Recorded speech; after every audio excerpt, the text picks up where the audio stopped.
তোমার কি কখনো মনে হয়েছে একটা ব্যর্থতা তোমার পুরো জীবন শেষ করে দিয়েছে? তাহলে এই গল্পটা তোমার জন্য। একজন মানুষ ছিলেন যিনি তার সবচেয়ে বড় স্বপ্নে ব্যর্থ হয়েছিলেন। ফাইটার পাইলট হতে চেয়েছিলেন, কিন্তু মাত্র এক ধাপের জন্য বাদ পড়েন। কিন্তু সেই ব্যর্থ মানুষটিই পরে ভারতের মিসাইল ম্যান হন, রাষ্ট্রপতি হন, আর কোটি কোটি মানুষের অনুপ্রেরণা হয়ে ওঠেন। আজকের এই ভিডিওতে তুমি শিখবে কিভাবে একটি ব্যর্থতা তোমার জীবনের সবচেয়ে বড় সফলতার দরজা খুলে দিতে পারে। ১৯৩১ সালের ১৫ অক্টোবর ভারতের রামেশ্বরমে জন্মগ্রহণ করেন আব্দুল কালাম।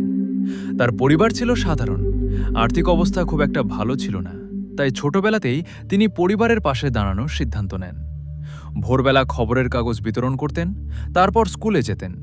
কিন্তু দারিদ্র্য তার স্বপ্নকে ছোট করতে পারেনি।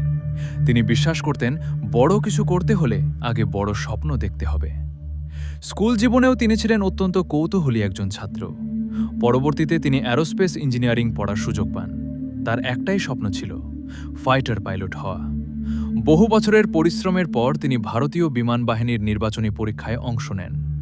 সবকিছু ঠিকঠাকই চলছিল, কিন্তু ফলাফল প্রকাশের দিন তার পৃথিবী যেন থেমে যায়। কারণ নির্বাচিত হয়েছিলেন মাত্র ৮ জন, আর তিনি ছিলেন ৯ নম্বরে। মাত্র একটি অবস্থানের জন্য ভেঙে যায় তার সবচেয়ে বড় স্বপ্ন। অনেকেই হয়তো এখানেই থেমে যেত, অনেকেই হয়তো নিজের ভাগ্যকে দোষ দিত, কিন্তু আব্দুল কালাম অন্যরকম ছিলেন। তিনি ব্যর্থতাকে নিজের শেষ অধ্যায় হতে দেননি, আর এখানেই লুকিয়ে আছে তার জীবনের প্রথম বড় শিক্ষা। ব্যর্থতা মানেই শেষ নয়। কখনো কখনো ব্যর্থতাই আমাদের আরও বড় গন্তব্যের দিকে নিয়ে যায়, আর ঠিক সেটাই ঘটতে চলেছিল আব্দুল কালামের জীবনে। যে মানুষটি ফাইটার পাইলট হতে পারেননি, সেই মানুষটি পরে গোটা দেশকে আকাশ ছোঁয়ার স্বপ্ন দেখিয়েছিলেন। ব্যর্থতার পর আব্দুল কালাম যোগ দেন ভারতের মহাকাশ ও প্রতিরক্ষা গবেষণা কর্মসূচিতে। সেই সময় ভারতের কাছে আধুনিক প্রযুক্তি ছিল না, সম্পদও ছিল সীমিত, কিন্তু ছিল একদল মানুষের অদম্য ইচ্ছাশক্তি। দিনের পর দিন, বছরের পর বছর কঠোর পরিশ্রমের মাধ্যমে আব্দুল কালাম ভারতের রকেট প্রযুক্তিকে নতুন উচ্চতায় নিয়ে যেতে সাহায্য করেন।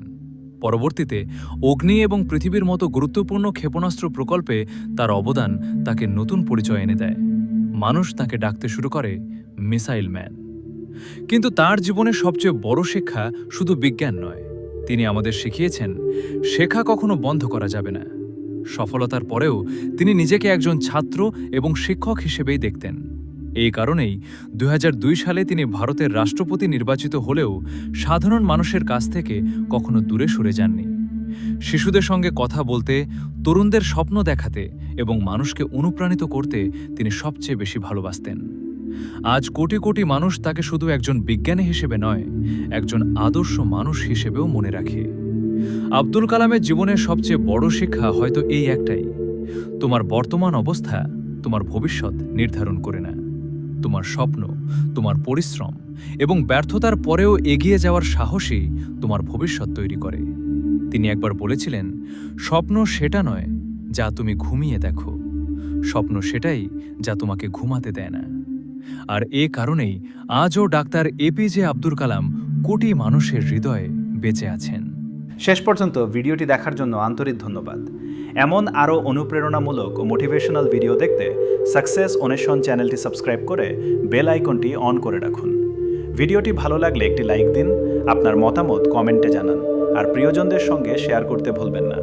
আবার দেখা হবে নতুন কোনো অনুপ্রেরণামূলক ভিডিওতে।